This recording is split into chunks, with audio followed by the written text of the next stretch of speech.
Hi friends, ఎలా ఉన్నారు? నేను మీ Sujana. Welcome to cooking secrets. It makes you healthy. ఈరోజు మన స్పెషల్ రెసిపీ, పిల్లలు పెద్దలు ఎవ్వరైనా సరే దీనిని తయారు చేసేటప్పుడే దీని వాసనకి నోట్లో నీళ్లు ఊరుతూ ఎప్పుడెప్పుడు తయారు అవుతుందా, అన్నం వేసుకుని తిందామా అని ఎదురు చూస్తూ ఉంటారు. దీనిని తయారు చేసిన రోజు ఒక్క పూట అయినా మొత్తం అన్నం దీనితోనే తినాలి అనిపించేలా దీని వాసన, రుచి ఉంటాయి. అదే మనల్ని అమ్మలా కాపాడే నిమ్మకాయ పచ్చడి. అమ్మో, ఇది నిమ్మకాయ పులుసు, దీనిని తింటే నెమ్ము చేసేయదు అని అనుకుంటారేమో. ఏమీ చెయ్యదు. దీనిని మితంగా తీసుకుంటే మన ఆరోగ్యాన్ని అమ్మలా కాపాడుతుంది. అసలే వర్షాకాలం, చలికాలం, ఇందులో నిమ్మకాయ పులుసు ఉంది. దీనిని తింటే ఖచ్చితంగా నెమ్ము చేసేస్తుంది అని అనుకుంటారేమో. ఏమీ చెయ్యదు.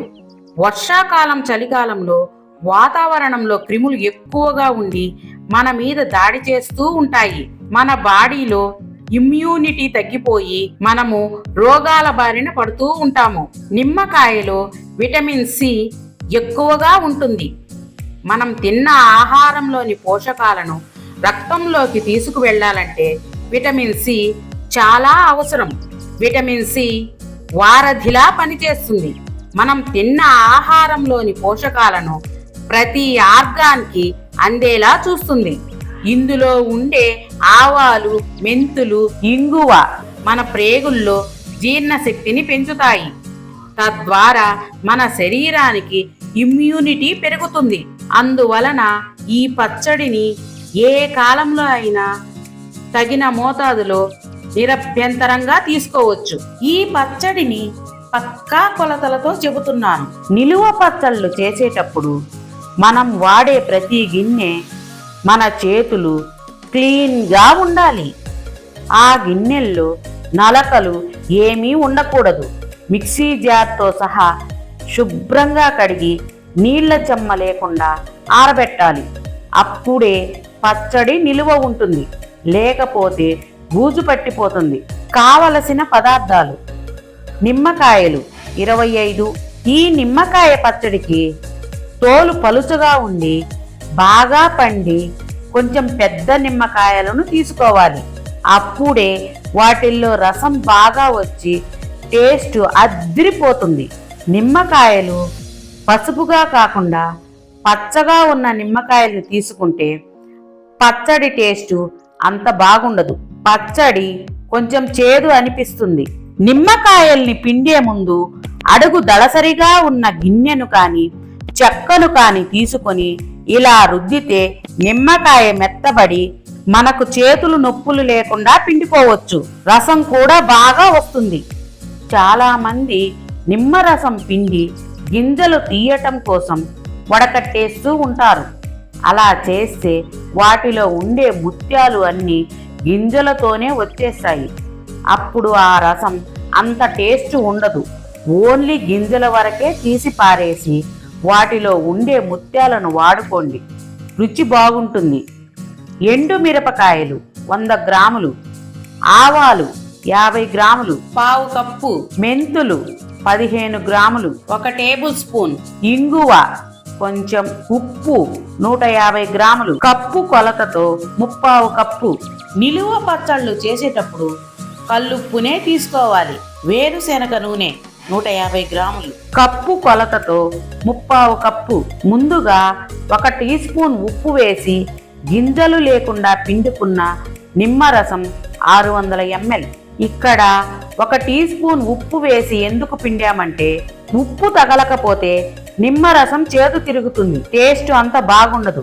అందువలన నిమ్మరసం ఎప్పుడు పిండినా కొంచెం ఉప్పు వేసే పిండాలి. నేను తీసుకున్న కప్పు కొలత 200 ml. ఇలా 3 కప్పుల రసం వచ్చింది. మొత్తం 600 ml రసం వచ్చింది. ఇలా నిమ్మరసం తీసి పక్కన పెట్టుకోవాలి. ముందుగా స్టవ్ వెలిగించి బాండీ పెట్టి 4 టేబుల్ స్పూన్ల నూనె వేసి కాగాక ఇంగువ వేసి వేయించి అది వేగాక ఆవాలు మెంతులు వేసి కలిపి తుంచుకున్న ఎండుమిరపకాయలు వేసి వేయించాలి. చిన్న మంట పెట్టి అవి మాడకుండా కలుపుతూ ఆవాలు లైట్గా చిటపటలాడుతూ ఉంటాయి. వెంటనే ఒక ప్లేట్లోకి తీసుకోవాలి. ఏవీ మాడకూడదు. మాడితే పచ్చడి నలుపు తిరిగి టేస్ట్ బాగుండదు. అదే బాండీలో మిగిలిన నూనె పోసి కాచి స్టవ్ ఆపేయాలి. నూనెను చల్లారబెట్టుకోవాలి.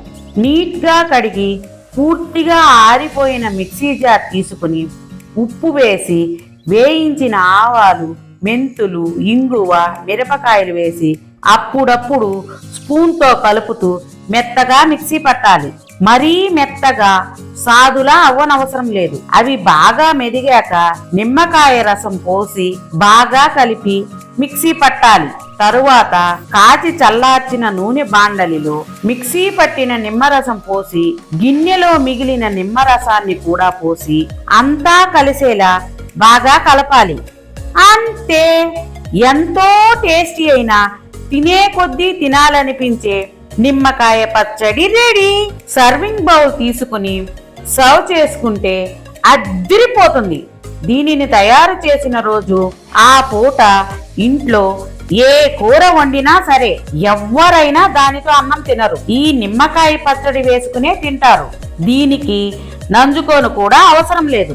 వట్టిదే దీనిని కలుపుకుని ఎంత అన్నమైనా తినేస్తారు. ఎంత హెల్త్ కాన్షియస్ ఉన్నవాళ్ళు అయినా సరే దీని వాసనకి టెంప్ట్ అవ్వకుండా ఉండలేరు. నోట్లో పెట్టుకునే ప్రతి ముద్ద అద్భుత అనేలా ఉంటుంది. నోటి రుచి బాగోలేనప్పుడు దీనిని తింటే మన నాలుకపై టేస్ట్ బడ్స్ ని యాక్టివేట్ చేసి అదరహో అనేలా ఉంటుంది దీని రుచి. మన లైఫ్ లాంగ్ మరిచిపోలేని రుచి దీనిది. దీని రుచి అంత బాగుంటుంది. తప్పకుండా ట్రై చేయండి. ఈ పచ్చడిలో కరెక్ట్ అయిన రుచి 3 రోజుల తర్వాతే తెలుస్తుంది. ఎందుకంటే అవి అన్నీ కలిసి ఒకదానితో ఒకటి ఊరి వాటన్నింటిలో ఉన్న రుచి బయటకు వస్తుంది.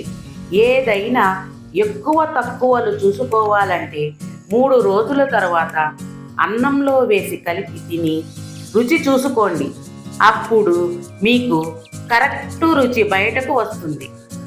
అప్పుడు మీ రుచికి ఉప్పు లేక కారం ఎక్కువ అనిపిస్తే దానికి తగ్గ కొంచెం నిమ్మకాయ పులుసు పిండి సెట్ చేసుకోండి. ఆ అవసరం రాదు, కానీ ముందు జాగ్రత్త కోసం చెబుతున్నాను. దీనిని తయారు చేసి నీట్గా కడిగి ఆరబెట్టుకున్న గాజు సీసాలు నిలువ చేసుకుంటే 3 లేక 4 నెలలు రంగు రుచి మారకుండా నిలువ ఉంటుంది. దీనిని ఫ్రిడ్జ్లో పెట్టి నిలువ చేసుకుంటే సంవత్సరమైన రంగు రుచి మారకుండా నిలువ ఉంటుంది. నిలువ పచ్చళ్ళకి ప్లాస్టిక్ స్పూన్లు, ప్లాస్టిక్ డబ్బాలను వాడకండి. చెక్క స్పూన్లను, గాజు సీసాలను ఉపయోగించండి. ఒక్కరోజు మన టైం దీనికి కేటాయించి ఎంతో ఆరోగ్యకరమైన ఈ నిమ్మకాయ పచ్చడిని తయారు చేసుకుంటే ఎన్నో రోజుల వరకు దీని రుచిని మనం ఎంజాయ్ చేయవచ్చు. మన ఇంట్లో వాళ్లతో కూడా ప్రశంసలు పొందవచ్చు. బయట దొరికే ఊరగాయల్లో ఉండే ప్రిజర్వేటివ్స్ నుండి మన పిల్లలు, మన ఇంట్లో వాళ్ళ ఆరోగ్యాన్ని కాపాడిన వాళ్ళు అవుతారు.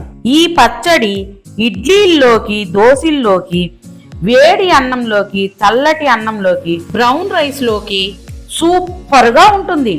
టిఫిన్లలోకి వేరుశనగ పప్పు చట్నీ కానీ, సాయిపప్పు చట్నీ కానీ, కొబ్బరి చట్నీ కానీ చేసినప్పుడు దీనిని కొంచెం సైడ్ డిష్గా పెట్టుకుని నంజుకుంటే అద్దిరిపోతుంది. తీగూరలు చేసిన, మసాలా కూరలు చేసిన, పప్పు, పొంగలి, ఉప్మాల్లోకి, పెరుగన్నం, చద్దన్నంలోకి, ఆఖరికి స్వీట్లలో కూడా దీన్ని నంజుకుంటే అమృతంలా ఉంటాయి. ఈ పచ్చడిని హాస్టల్స్ లో ఉన్న పిల్లలకి, పీజీల్లో ఉన్న పిల్లలకి, రూమ్ తీసుకుని అన్నం వండుకుని కూరలు బయట తెచ్చుకునే పిల్లలకి ఈ పచ్చడిని తయారు చేసి పంపవచ్చు. ఈ పచ్చడిని ఫ్రిడ్జ్ లో పెడితే ఉప్పు కరెక్ట్ గా ఉంటే సరిపోతుంది. అదే బయట పెట్టుకుంటే ఒక కళ్ళు ఉప్పు ఎక్కువగా ఉండాలి. ఈ పచ్చడిని టూర్లకి, తీర్థయాత్రలకి వెళ్ళేటప్పుడు దీనిని తయారు చేసి మన వెంట తీసుకువెళ్తే అక్కడ ఫుడ్ నచ్చకపోయినా దీనితో ఎంజాయ్ చేయవచ్చు. రుచిగా ఉంది కదా అని ఎక్కువగా తీసుకోకూడదు. ఏదైనా మితంగా తీసుకుంటే ఔషధంలా పనిచేస్తుంది. ఎక్కువగా తీసుకుంటే విషమైపోతుంది. ఫ్రిడ్జ్ లో స్టోర్ చేసిన పచ్చడిని ఆ పూటకి ఎంత కావాలో బయటకు తీసుకొని రూమ్ టెంపరేచర్కి వచ్చినాక వాడుకోవాలి. ఫ్రెండ్స్, నచ్చిందా? ట్రై చేస్తారా? అయితే కుకింగ్ సీక్రెట్స్ ఛానల్కి రండి. నేను చెప్పిన ప్రొసీజర్ యాజ్ టీజ్గా ఫాలో అవ్వండి. పర్ఫెక్ట్గా వస్తుంది. ఒక లైక్ కొట్టి షేర్ చేయండి.